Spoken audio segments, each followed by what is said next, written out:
ہم نے یہاں پر یوتھ سٹڈی سرکلز قائم کیے ہیں۔ یوتھ سٹڈی سرکل کے قیام کے اس موقع پر میں بالخصوص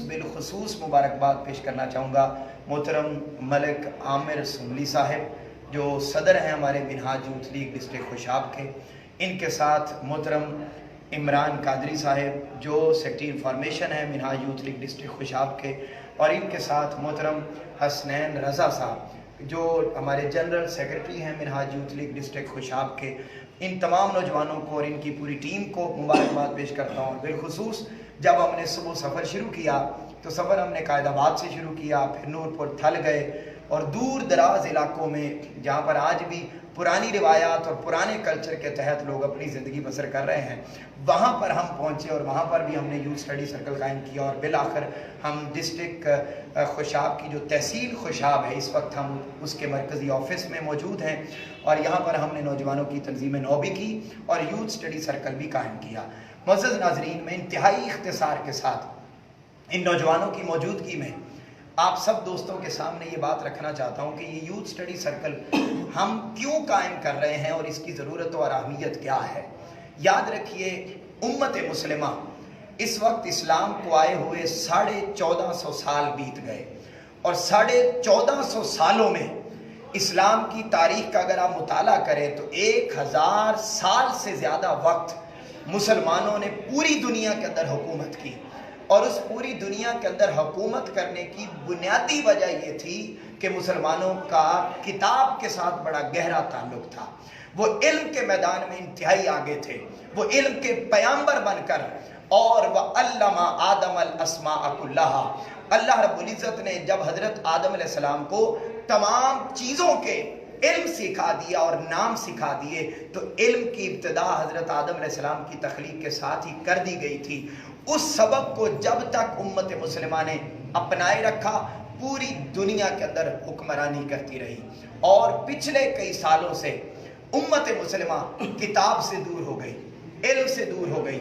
اور ترقی اور عروج سے دور ہو گئی، اور دور ہوئی تو آج کیا کچھ ہوا؟ جو ہماری اقدار تھی، جو ہماری روایات تھی، جو ہمارا سرمایہ تھا، وہ ہمیں یورپ کی یونیورسٹیز میں نظر آتا ہے، یورپ کی لائبریریز میں نظر آتا ہے، جس کے نتیجے میں انہوں نے علم کو اپنایا تو وہ اعلیٰ مقام پہ پہنچ گئے، اور ہم نے علم کو چھوڑ دیا، کتاب دوستی کے کلچر کو چھوڑ دیا، تو ہم ذلیل و رسوا ہو گئے۔ آج اس قدر ذلیل و رسوا ہوئے کہ جو علم کی میراث ہمارے آباء و اجداد چھوڑ کے گئے تھے اس کو آگے بڑھانا تو دور کی بات، معزز ناظرین انتہائی افسوس کی بات یہ ہے کہ ہم اپنی آباء و اجداد کی دی ہوئی چیزوں کو اور میراث کو، اور بالخصوص علم کی میراث کو ہم سنبھال کے بھی نہ رکھ سکے، آگے بڑھانا تو دور کی بات ہے۔ میں یہاں ایک اگزامپل دینا چاہتا ہوں۔ مثلا ہماری سوسائٹی کے اندر ہم دیکھتے ہیں کہ جب آپریشن کے ذریعے علاج کرنے کی بات آتی ہے، جب میڈیسن کے ذریعے بیماریوں کے علاج کی بات آتی ہے، تو ہمارے ذہنوں میں اور عام پبلک میں اور عام پاکستانی معاشرے کے اندر یہ تصور پایا جاتا ہے کہ شاید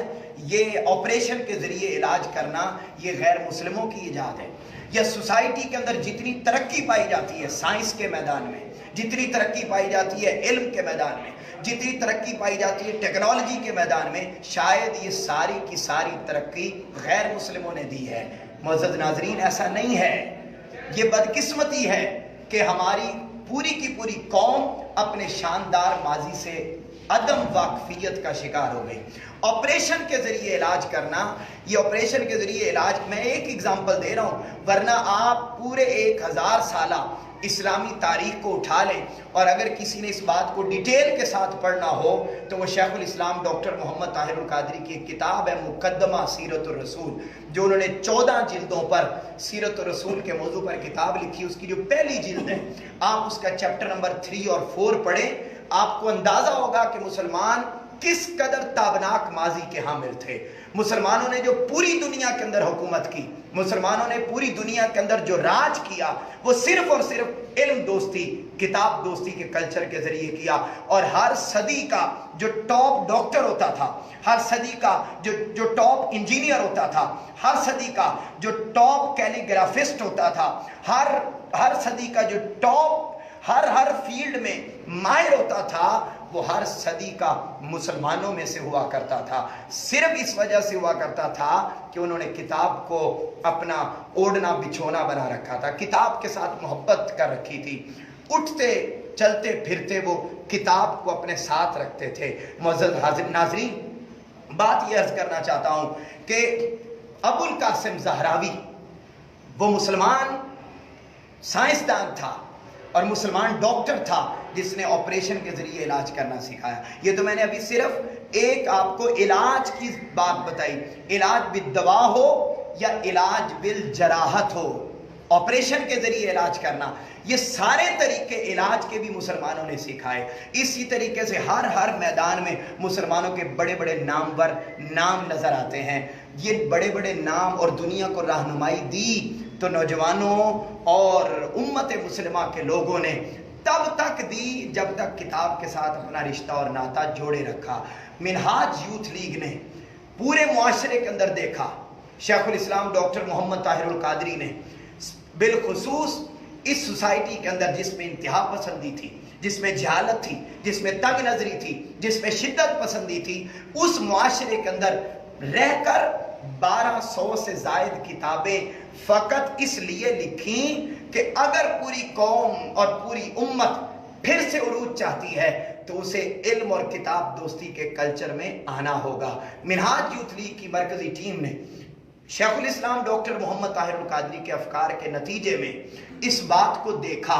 سمجھا، پرکھا کہ آج کا نوجوان اگر اخلاقی گراوٹ کا شکار ہو گیا ہے، سوشل میڈیا کے اور انٹرنیٹ کے غلط استعمال سے اخلاقی گراوٹ کا شکار ہو گیا، بد اخلاقی کا شکار ہو گیا، اگر وہ نوجوان بیرا روی کا شکار ہو گیا، بد کرداری کا شکار ہو گیا، تو صرف اس وجہ سے ہوا کہ نوجوان کتاب سے دور ہو کر سوشل میڈیا کے ساتھ جڑ گیا، انٹرنیٹ کے غلط استعمال کے ساتھ جڑ گیا، اور آج نتیجہ یہ نکلا کہ پوری پاکستانی قوم کرپشن میں 5ویں نمبر پر پہنچ گئی۔ ایمانداری اور دیانتداری میں 195 ملک پوری دنیا میں، اور پاکستان کا نمبر 169، اور اخلاقی گراوٹ کا عالم یہ ہو گیا کہ پوری دنیا کے اندر اخلاقی گراوٹ میں پاکستانی نوجوان پہلے نمبر پر آ گیا۔ یہ اس قدر معاملات خراب اس لیے ہوئے کہ ہمارے نوجوانوں کو ڈائریکشن نہیں دی گئی اور موبائل ہاتھ میں پکڑا دیے، غلط انفارمیشن، احادیث مبارکہ، اقوال مولا علی المرتضیٰ کے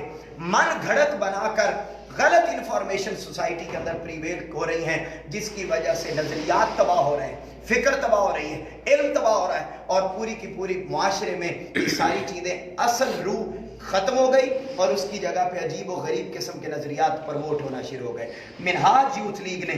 علم کے کلچر کو عام کرنے کے لیے، علم کے کلچر کو عام کرنے کے لیے یوتھ سٹڈی سرکل کے نام سے ایک کمپین لانچ کر رکھی ہے، تاکہ نوجوانوں کو سوشل میڈیا کے غلط استعمال سے نکال کر جو ٹائم ہم فیس بک پر ضائع کر دیتے ہیں، جو ہم سوشل میڈیا کے استعمال پر ضائع کر دیتے ہیں، وہ سارے کا سارا ٹائم وہاں سے نوجوانوں کو نکال کر کتاب کے ساتھ جوڑ